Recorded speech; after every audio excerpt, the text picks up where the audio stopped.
It is a call of the wild that stirs the spirit like no other. And when you can clearly see the source, the unbridled elegance will take your breath away. With a wingspread of up to 8 feet, the trumpeter swan is the largest waterfowl species in North America.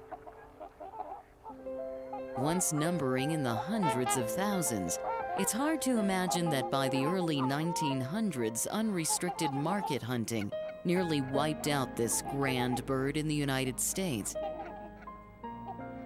It's an easy bird to kill off. It's very large, very obvious, and birds disappeared from every habitat where they were known to exist, except for the Greater Yellowstone Area.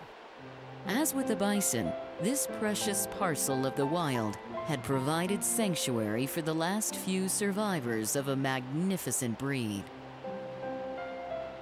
By the mid-1930s, conservationists would rely on a mere 69 individuals to bring back a species at a strategic location west of Yellowstone.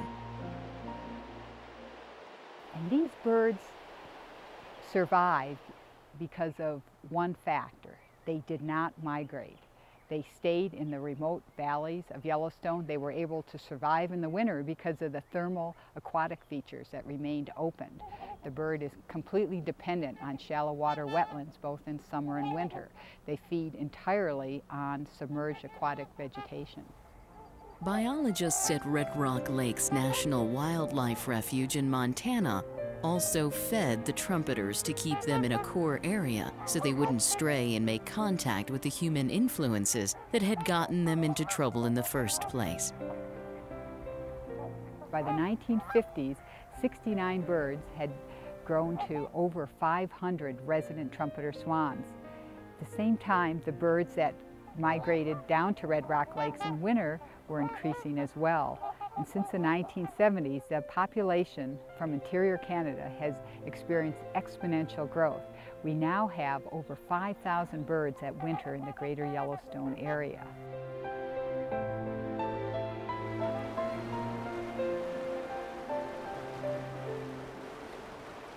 The Rocky Mountain flock is one of 3 major populations of trumpeter swans in North America that now number close to 35,000 birds. And most of the credit for the resurgence can go to small teams of wildlife professionals who came up with ingenious ways to restore the swans to former habitats.